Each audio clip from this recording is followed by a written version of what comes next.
این تیکه آخر واقعا سربالایی خیلی شدیدیه. الان میفهمم که چی میگفتم. امروز دارم میرم پارک ملی ویلسونسپرام. حدود 3 ساعت از خونمون تا این پارک ملی فاصله است. قبلا اومدم ولی این دفعه هدف اینه که برم یکی از مسیرهای پیاده روی بسیار طولانی رو امروز انجام بدم، طی کنم. یه پیاده روی حدود 40 کیلومتریه که حدود 11 ساعت احتمالاً طول میکشه که انجام بشه. برای اینکه بتونم بیام و به موقع برسم. ساعت 3:30 صبح بیدار شدم. الان ساعت 5 دقیقه به 6 صبح و حالا تا نیم ساعت 45 دقیقه دیگه میرسم و بتونم این پیاده روی رو شروع کنم. خیلی وقتی که منتظر انجامش بودم و حالا امیدوارم که بتونم تمام کنم. رسیدیم و دارم حرکت میکنم به سمت جنوبی ترین نقطه مینلند استرالیا. خیلی جای دوریه وسط پارک ملی و تازه اول راه حدود 40 کیلومتریه. سعی میکنم هر کیلومتر یه تیکه ویدیو بگیرم و یه آپدیتی بدم. تنها راهنمایی هم که دارم این نقشه منطقه است. البته موبایل هم هست ولی خب آنتن موبایل بیشتر جا در دسترس نیست، ولی فکر میکنم که مسیر خیلی روتینی باشه، علامت اینو باید داشته باشه و فکر میکنم راحت بتونم پیدا کنم. کیلومتر اول رو طی کردم. حدود 11 دقیقه طول کشید، ولی اگه بر اساس این بخوایم حساب کنیم 40 تا 11 دقیقه میشه 440 دقیقه، یعنی میشه حدود 7 ساعت کل مسیر. ولی خیلی بیشتر از اینا طول میکشه چون مسیر کوهستانیه. پشت سرم میبینید من این مسیری که تا الان اومدم 1 کیلومتر اول تو سراشیبی بوده. کیلومتر تا حالا اومدم کمتر از 22 دقیقه. فعلا که مسیر فقط سرپایینیه، نشون دهنده اینه که موقع برگشت این مسیر خیلی بیشتر سخت‌تر خواهد بود. الان که متوسطم دقیقه 11 دقیقه هر کیلومتر 11 دقیقه است، موقع برگشت احتمالاً مثلا چیزی حدود 15-16 دقیقه طول میکشه هر کیلومترش. اینو باید در نظر داشته باشم. کیلومتر سوم رو هم طی کردم. ساعت الان حدود 7:55 دقیقه صبح است. دمای هوا حدود 8 درجه است. خنکه ولی برای این مسیر خیلی مناسبه. آفتابی نیست که خیلی آدم گرمش بشه. کمتر از 44 دقیقه تا طول کشیده. کمی عرق کردم ولی اوکی شرایط. تازه 1/10 مسیر رو طی کردم. کیلومتر پنجم شد. نسبتا مسطح بود، دوست همین تقریبا 1 دقیقه زودتر از متوسط کیلومتر قبلی تمومش کردم. پیش به سوی کیلومتر 6. نزدیک کیلومتر 6 هستم. هم تابلوهایی که پشت سرم میبینید نشون میده جهتو و نسبت به اون چیزی که دکتر گوگل میگه حدود 29 دقیقه سریعتر هستم. یعنی پیاده رویم، سرعت راه رفتنم سریعتر از حد معمول بوده. احتمالاً باید از این کوه برم بالا. ببینیم چطور پیش میرفتم. کامل شد. توی 1 ساعت و 14 دقیقه 74 دقیقه نشون میده که تونستم هنوز اون پیس زیر 11 دقیقه رو حفظ کنم. با اینکه این کیلومتر آخر خیلی سربالایی بود و حسابی نفسمو در آورد. اون کوهی که میگفتم احتمالا باید برم بالا. الان دارم ازش میرم بالا. حسابی نفسمو گرفت واقعا. این کیلومتر آخر خیلی سرشیب بود. تو فیلم و عکس و اینا نمیشه نشون داد واقعا، ولی هنوز اینقدرش مونده. مسیر این همون ارتفاعی که برم بالا. هنوز ولی 11 دقیقه رو نگه داشتم. 9 کیلومتر رسیدم. 99 دقیقه، یعنی هنوز 11 دقیقه حفظ شده، ولی 3 کیلومتر اخیر سربالایی بوده و پیش رو هم تا جایی که چشم کار میکنه سربالایی. دیگه 1 کیلومتر دیگه میستم، یه 15 دقیقه استراحت میکنم. رسیدم به بالای کوه. یه کوه دیگه جلو. رسیدم به کیلومتر دهم. اینجا یه ذره میشینم و استراحت میکنم، یه چیزی میخورم تا برسیم بقیه مسیر. حالا خدا رو شکر امروز هوا خنکه و خطر مار و جک و جونورا یه ذره کمتره، ولی خب به هر حال باید با احتیاط باشم. سعی میکنم یه جایی رو پیدا کنم که دور باشه از گل و گیاه. اینجا جاییه که نشستم. تو ساکم هم خیلی چیزای محدودی دارم، بیشترشون غذاه. شاید یه دونه موز بخورم. مثلی از این شیرینی های خرمایی دارم که راز برم گرفته و سری از این باره نات و پروتئین هم دارم که حالا چند تا چیز میخورم چون خیلی انرژی سوزونم. 2 ساعت و 12 دقیقه و کیلومتر 11 هم طی شد. بعد از اینکه غذا خوردم و 10 دقیقه یه رو نشستم، خیلی نفسم سر جا اومد، انرژی گرفتم. امیدوارم تا سر ظهر، یعنی حدود ساعت 12 برسم به همون فانوس دریایی معروف ویلسونز برام. یه نیم ساعتی نهار بخورم و بعد برگردم. کیلومتر 12 انجام شد. یک کیلومتر اخیر تقریبا سرپایینی بود. ذره کمک کرد که برگردم. هوا خنک، قطرات خیلی خیلی ریز بارون هست، یعنی در حدی که حتی دیده نمیشه، ولی من رو صورتم حس میکنم. کمک میکنه که یه ذره آدم خنک بشه بدنش. برای همچین کارهایی همیشه هوای خنک خیلی بهتر از هوای گرم. اینجا یه دوراهیه که از هر دو سمت میشه رسید به فانوس دریایی. سمت چپ که الان میبینید با ماشین میشه رفت و سمت راست مسیر پیاده رویه که من از مسیر پیاده روی میرم. یکی از اون منظره‌های بی‌نظیر طبیعت ویکتوریا تو این جای دور وسط نشنال پارک میبینید. همچین رودخونه زیبایی هست و اومدن وقت و پول صرف کردن و این پل رو زدن اینجا که آدمایی مثل من بتونن بیان قدم بزنن، لذت ببرن. واقعا زیباست. فکر میکنم که شاید تصمیم اشتباهی بود که از مسیر پیاده روی اومدم. راستش اصلا قبلش درباره این قسمت مسیر تحقیق نکرده بودم.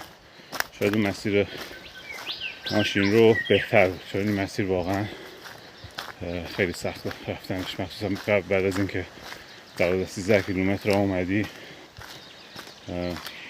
ولی خب چون نصفش اومدم بقیه‌اش هم همینطور ادامه.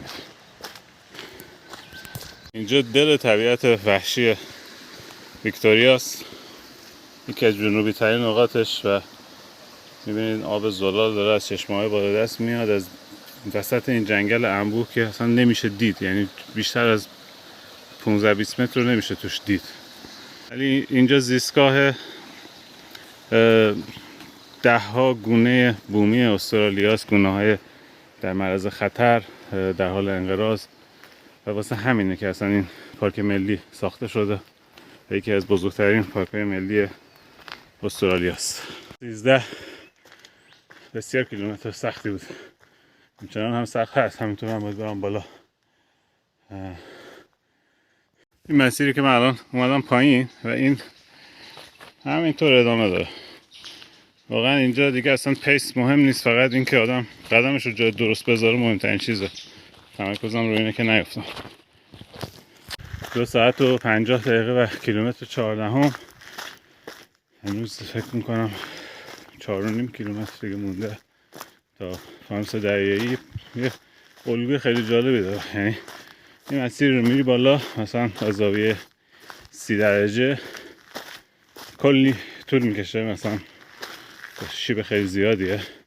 بعد که بالاش میرسم یه مثلا 100 متر 200 متری تقریبا صاف مسطحه. بعد از اون دوباره با همون شیب باید برم پایین. میرم پایین میرسم به یه نهر خیلی باریکی. تا حالا 3 بار پیش اومد. نهر خیلی باریکی که توی یکی از ویدیوها دیدین، آب خیلی زلال و دورش هم کلی پوشش گیاهی و سرخس و اینا. بعد دوباره باید همونقدر بری بالا، دوباره به پایین. دقیقا انگار اینجا چین خورده زمین. حالا به خاطر اون اتفاقات زمین شناسی این قسمت کامل بالا پایین میره. 15 کیلومتر و 3 ساعت و 10 دقیقه. هنوز 3 کیلومتر دیگه مونده، ولی با توجه به اینکه مسیر کوهستانیه این 3 کیلومتر احتمالاً حدود 50 دقیقه طول میکشه، ولی بازم من از اون چیزی که فکر میکردم جلوترم، به خاطر اینکه در کیلومتر اول رو خیلی سریع اومدم و باعث شد که این کیلومتر آخر که خیلی سربالایی بود رو بتونم به جوری مدیریت کنم و قبل ظهر بتونم برسم به فانوس دریایی. کیلومتر 16 و دارم نزدیک میشم به فانوس دریایی و پشت این درخت‌ها میشه یه ردی از اقیانوس رو دید و حتی صداش رو میتونم بشنوم. الان خیلی جالب و هیجان انگیزه. فقط صدایی که اینجا میشه شنید صدای طبیعت. تنها چیزی هم که از انسان میشه اینجا دید فقط همین مسیر پیاده رویه که اینم ممکنه خیلی خیلی قدیمی باشه. یعنی من اصلا تعجب نمیکنم اگه کسی بگه که مثلا بومیان استرالیا اینو از این مسیر استفاده میکردن هزاران سال، چون واقعا جای دوریه. برام خیلی جالبه. اولین کسایی که از مهاجران اومدن و این منطقه رو کشف کردن، پیاده رفتن تا به همچین جاهایی رسیدن، چه آدمایی بودن، بدون امکانات، بدون نقشه، بدون هیچ اطلاعاتی همچین ریسکی رو به جون خریدن و اومدن و توی مسیر بسیار خطرناک که همین الان اگه نگاه کنید مثلا این صخره‌ای که اینجا هست پرتگاهی هست که خیلی خطرناکه و ممکنه اصلا اون موقع احتمالش هست که هیچ راه درست حسابی نبوده باشه، ولی به هر حال این کار رو انجام دادن و ما الان اینجا هستیم. دلیلی که من اومدم اینجا دقیقاً همین مناظره، دور از دسترس انسان و فوق‌العاده زیبا.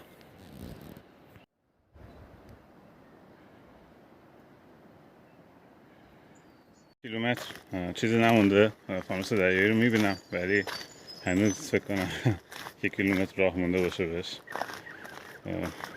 فعلا کیلومتر 18 خیلی نزدیک شدم. اینم فانوس دریایی ولی هنوز نرسیدم. 8 کیلومتر تا فانوس دریایی و 30 دقیقه. مسیر فوق العاده زیبا و سراشیب. الان 2 نفر داشتن میمدن پایین بهم گفتن خیلی اینجا شیبش زیاده. هر دوتاشون چوب دستی داشتن. بریم ببینیم چی میشه.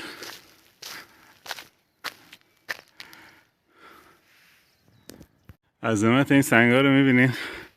جالب اینه که من دقیقاً همچین شکلای همچین فرمیشنایی رو توی تازمانیا دیده بودم که نزدیکترین نقطه به ویلسونسبرام تو ویکتوریا است.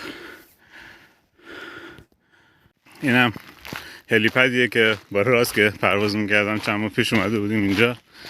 اینا از آسمون دیده بودم و تو نقشه‌ام یکی از معدود جاهایی که میشه اینجا، یعنی با وسیله نقلیه رسید به اینجا، همین هلیکوپتره که باند درست حسابی داره که تو نقشه‌های کاسام ثبت شد. 19 طی شد. این تیکه آخر واقعا سربالایی خیلی شدیدیه.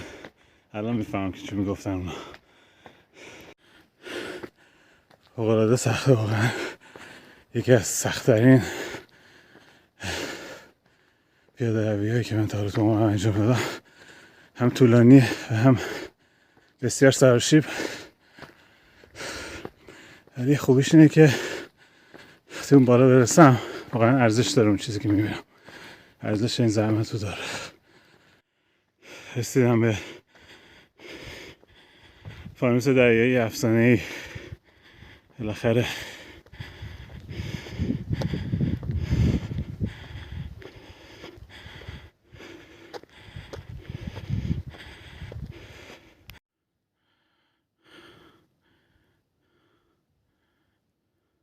بسیار عالیه و هم طبیعت و این ساختمان‌ها واقعا در هماهنگی کامل با هم هستن. واقعا آدم دلیلش رو میفهمه که یک نفر بخواد بیاد همچین جای کار کنه.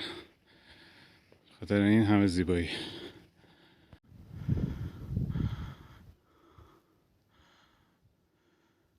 جزیره که نوکتیز هست توی تصویر سمت راست معلومه تاسمانیا است. کنارش دوتا صخره کوچیک تو آب اونا ویکتوریا است. ولی بعد تمام جزیره‌های دیگه‌ای که دیده میشن تو فاصله های دور و نزدیک همشون جزء قلمرو تاسمانیا است. که داشتم غذا میخوردم، چند تا از این خانمایی که با پارک ویکتوریا کار میکنن سر همین میز نشسته بودن. ذره صحبت کردیم، آشنا شدیم و بهم پیشنهاد دادن که بریم توی فانوس رو ببینیم که معمولا اجازه نمیدم به کسی، ولی لطف کردن اجازه دادن که من باشون برم و رفتیم و خیلی جالب بود. هم نمایی که از اقیانوس میبینی، از کشتی هایی که نزدیک میشن، از جزیره ها، خیلی جالب بود. واقعا تجربه منحصر به فردی بود، ولی من نمیتونستم فیلم بگیرم. کیلومتر میشه گفت سوم راه برگشت. دقیقا نمیدونم چون این بندم باتریش تموم شده. بازم ولی خیلی خوب دوام آورد. واقعا 4 ساعت تونست قشنگ 4 ساعت و 10 دقیقه با جی پی اس ترک کرد و واسه همین خب خیلی باتریش بالاخره درین شد، خالی شد سریع. ولی موقع برگشت که چون گفتم که یه مسیر ترک شده میتونم همون رو 2 برابر کنم، بدونم حالا چقدر انرژی سوزوندم، چقدر مسیر چطور بود و اینا دیگه. گفتم که از موبایل هم استفاده نکنم واسه ترک کردن، چون شارژ موبایل هم کمه و بذارم فقط واسه کار اضطراری. ولی خب خوب پیش رفت واقعا. اینکه به فانوس رسیدم معنیش اینه که باید بالاخره برگردم به ماشین و این مسیر تموم میشه. نکته خوبش اینه. خب الان فرصتی شده که یه ذره توضیح بدم که برای این پیاده روی یا کوهنوردی یا هر چی که تو فارسی اسمش هست، هایکینگ، چه چیزایی به خودم آوردم. مهمترین چیز آبه، یعنی آب همیشه توصیه میشه به عنوان اولین و مهمترین چیز. من حدود 2 لیتر آب آوردم،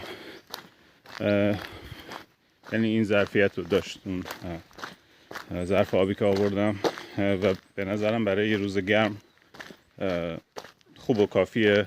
و اون بالا هم یه شیره آب بود، یعنی من اگه حتی 1 لیتر هم می آوردم کافی بود. وقتی برمیگردم من فکر میکنم شاید 0.5 لیتر بودن از آب بمونه، ولی خب خوبه همیشه اضافی بیاد تا کم بیاد، چون خطر گرمازدگی هست. بعد غذاست. من غذا چند تا از این غذای آماده بسته‌بندی شده که تون ماهی و برنج و سبزیجاته که حالا هر کی منو میشناسه میدونه که من نصف وعده غذایی هفتم سر کار ایناست. بعد چند تا حالا شکلات و خرما و این دو چیزا آوردم با خودم، ولی هر چیزی خوبه. پاستیل مثلا بعضی میارن یا چیپس. خب اینا قسمت آب و غذا بوده.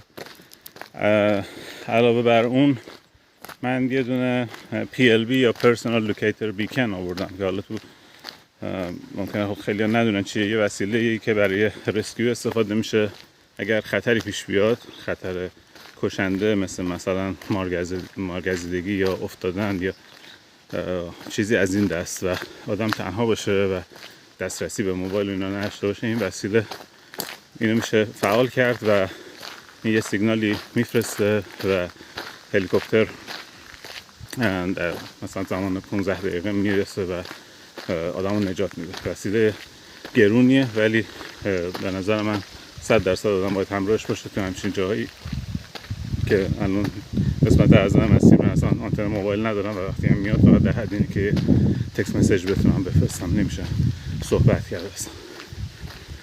و علاوه بر اون یه ذره پول نقد آوردم که مثلا اگه یه کم سایتی باشه و مجبور شدم بمونم بتونم پول نقد بدم. مسکن آستامینوفن، پاراستامول، چیزایی مثل این آوردم و اسپری ضد آفتاب. یه ذره اینجا نشستم خستگی درک کنم، فقط 3 کیلومتر مونده ولی واقعا انرژیم کامل تعدیل رفت. سلام، پیاده روی دیروز تموم شد ولی هم شارژ موبایلم تموم شده بود و نمیتونستم فیلم بگیرم و هم شارژ خودم تموم شده بود. خواستم بگم که آره تجربه خیلی جالبی بود، خیلی مسیر طولانی بود، واقعا طاقت فرسا بود آخرش، مخصوصا چون زمان خیلی محدود بود و قبل از تاریکی باید میرسیدم، ولی خوشحالم که تونستم انجامش بدم. توصیه اینه که اگه شما هم خواستید این کارو بکنید حتما 2 نفری انجام بدید حداقل و برنامه‌ریزی کنید که شبو کمپ کنید و اونجا بمونید به جای اینکه همش رو توی یه روز انجام بدید. زمانی که من در واقع مشغول این کار بودم شاید 18 ساعت بود از رانندگی اولش تا رسیدن به خونه آخرش و شما چکیده‌اش رو دیدید. اگر این ویدیو رو دوست داشتید لطفاً لایک و شیرش کنید و در کانال یوتیوب من سابسکرایب کنید. خیلی ممنون.